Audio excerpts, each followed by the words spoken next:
السلام علیکم ناظرین، امید ہے کہ آپ سب بخیر و عافیت ہوں گے۔ آج ہم ایک مرتبہ پھر اردو کی دوسری کا ایک اور سبق نمبر 23 پڑھنے جا رہے ہیں۔ اس سے پہلے جمادات کا بیان چل رہا تھا اور یہ بھی جمادات میں سے ہی آتے ہیں، کنکر، پتھر وغیرہ۔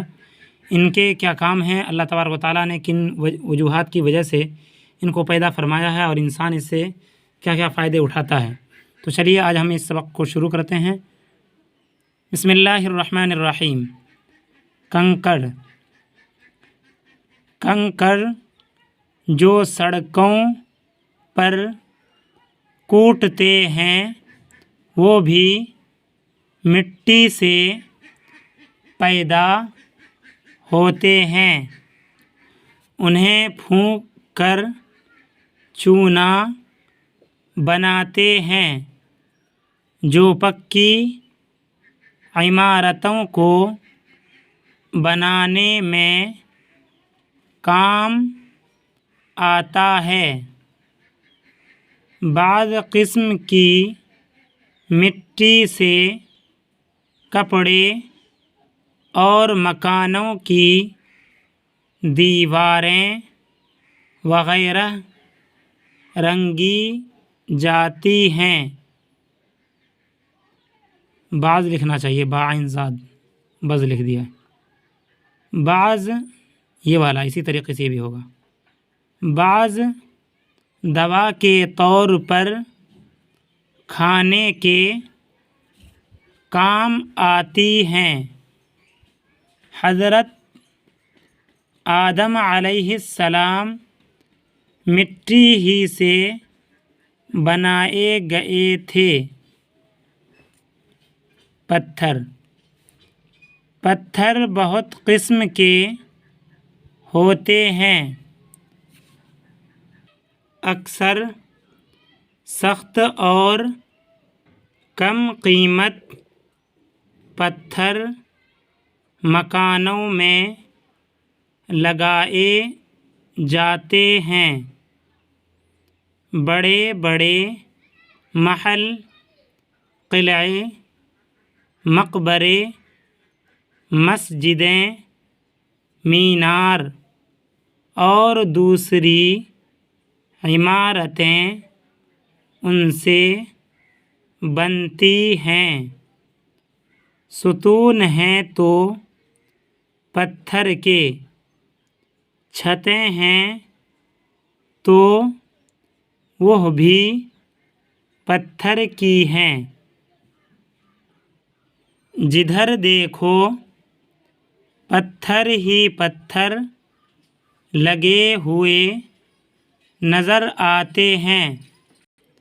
لکڑی کا کہیں نام و نشان نہیں۔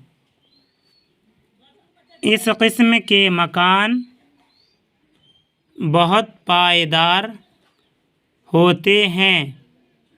سینکڑوں برس تک جوں کے توں کھڑے رہتے ہیں۔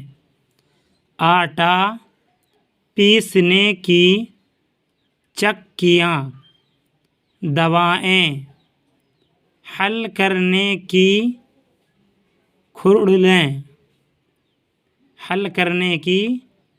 کھڑلیں اور کنڈیاں بھی انہی پتھروں کی بنی ہوتی ہیں۔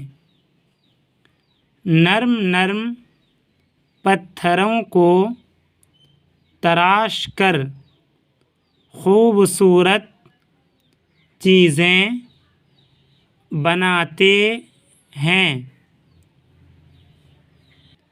ان کی گلکاری اور پچیکاری کرتے ہیں۔ ان سے امیر اپنے گھر سجاتے ہیں۔ بعض مکانوں میں بھی یہ پتھر لگائے جاتے ہیں اور ان میں پچیکاری کی جاتی ہے۔ یہ پچیکاری سنگ مرمر میں جو سفید اور بیش قیمت، بہت زیادہ قیمت والا، بیش قیمت پتھر ہوتا ہے، بڑی بہار دیتی ہیں۔ بعض پتھروں دواؤں میں کام آتے ہیں، اور ایک قسم کا پتھر ہے کہ اس کے چھوٹے چھوٹے ٹکڑوں کو کوئلوں میں ملا کر پکاتے ہیں تو سفید چونا بن جاتا ہے۔ اس کو قلعی کا چونا یا سفیدی کہتے ہیں۔ اسے مکانوں کی دیواروں پر پھیرتے ہیں۔ مکان سفید ہو جاتے اور بہت خوبصورت معلوم ہوتے ہیں۔ بعض پتھر بڑے قیمتی ہوتے ہیں، ان کی شوخ رنگت اور چمک دمک دیکھ کر جی خوش ہو جاتا ہے۔ انگوٹھیوں کے نگینے، تسبیحوں کے دانے اور بہت سی خوبصورت چیزیں ان کی بنتی ہیں۔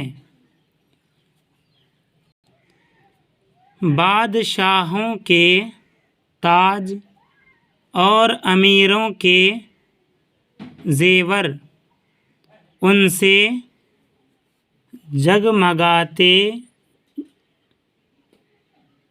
جگمگا جاتے ہیں۔ انہیں شاندار مکانوں میں بھی لگاتے ہیں۔ ان کی جگمگاہٹ دیکھ کر خدا کی قدرت یاد آتی ہے اور بے اختیار سبحان اللہ منہ سے نکلتا ہے۔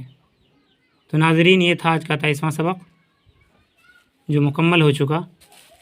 امید ہے کہ آپ سب بخیر و عافیت ہوں گے اور صحیح طریقے سے پڑھ بھی رہے ہوں گے۔ اسی دل جمعی کے ساتھ آپ پڑھتے رہیں، انشاءاللہ اردو آپ کو آ جائے گی اور بہت اچھی طریقے سے آئے گی۔ جب ہم پڑھا کرتے ہیں تو تلفظ کو بغور سنا کریں اور اسے سرسری نہ سنیں۔ اگر کوئی بات سمجھ میں نہ آتی ہو تو اسے دوبارہ ریپیٹ کر کے اسے ضرور سنا کریں۔ اس سے یہ ہو جائے گا کہ آپ کے الفاظ درست ہو جائیں گے اور سننے کی صلاحیت آپ کی بڑھتی چلی جائے گی۔ تو چلیے آج کا سبق یہیں پر روکتے ہیں، انشاءاللہ پھر ملیں گے اگلے دن سبق نمبر 24 کے ساتھ۔